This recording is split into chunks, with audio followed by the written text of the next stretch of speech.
الحمد لله رب العالمين والصلاة والسلام على سيد المرسلين أما بعد فأعوذ بالله من الشيطان الرجيم بسم الله الرحمن الرحيم سیاہ فام غلام مصطفیٰ جان رحمت پہ لاکھوں سلام، شمع بزم ہدایت پہ لاکھوں سلام، صلو علی الحبیب صلی اللہ تعالی علی محمد۔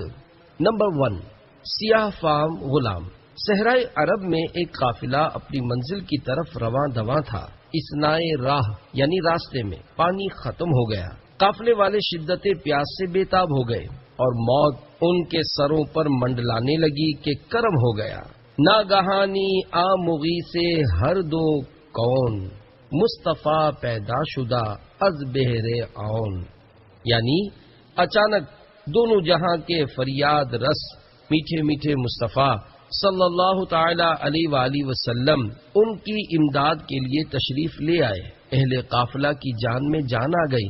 اللہ کے محبوب دانۂ غیوب منزہ عن العیوب صلی اللہ تعالی علیہ وآلہ وسلم نے فرمایا، وہ سامنے جو ٹیلا ہے اس کے پیچھے ایک سانڈنی سوار یعنی اونٹ سوار سیاہ فام حبشی غلام سوار گزر رہا ہے، اس کے پاس ایک مشکیزہ ہے، اسے سانڈنی سمیت میرے پاس لے آؤ۔ چنانچہ کچھ لوگ ٹیلے کے اس پار پہنچے تو دیکھا کہ واقعی ایک سانڈنی سوار حبشی غلام جا رہا ہے۔ لوگ اس کو تاجدار رسالت صلی اللہ تعالی علیہ وآلہ وسلم کی خدمت سراپا عظمت میں لے آئے۔ شہنشاہ خیر الانام صلی اللہ تعالی علیہ وآلہ وسلم نے اس سیاہ فام غلام سے مشکیزہ لے کر اپنا دستے بابرکت مشکیزے پر پھیرا اور مشکیزے کا منہ کھول دیا اور فرمایا، آؤ پیاسو، اپنی پیاس بجھاؤ۔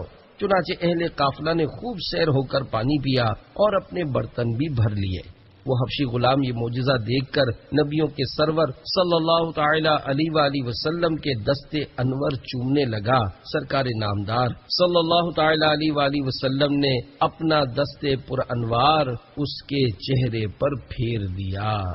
شد سپیدا زندگی زادہ حبش، ہم چو بد رو روزے روشن شد شبش، یعنی اس حبشی کا سیاہ چہرہ ایسا سفید ہو گیا جیسا کہ 14ویں کا چاند اندھیری رات کو روزے روشن کی طرح منور کر دیتا ہے۔ اس حبشی کی زبان سے کلمہ شہادت جاری ہو گیا اور وہ مسلمان ہو گیا، اور یوں اس کا دل بھی روشن ہو گیا۔ جب مسلمان ہو کر وہ اپنے مالک کے پاس پہنچا تو مالک نے اسے پہچاننے سے ہی انکار کر دیا۔ وہ بولا، میں وہی آپ کا غلام ہوں۔ مالک نے کہا، وہ تو سیاہ فام غلام تھا۔ کہا، ٹھیک ہے، مگر میں مدنی حضور سراپا نور صلی اللہ تعالی علیہ وآلہ وسلم پر ایمان لا چکا ہوں۔ میں نے ایسے نور مجسم صلی اللہ تعالی علیہ وآلہ وسلم کی غلامی اختیار کر لی ہے کہ اس نے مجھے بدر منیر یعنی 14ویں کا روشن چاند بنا دیا، جس کی صحبت میں پہنچ کر سب رنگ اڑ جاتے ہیں۔ وہ تو کفر و معصیت کی سیاہ رنگت کو بھی دور فرما دیتے ہیں۔ اگر میرے چہرے کا سیاہ رنگ اڑ گیا تو اس میں کون سی تعجب کی بات ہے؟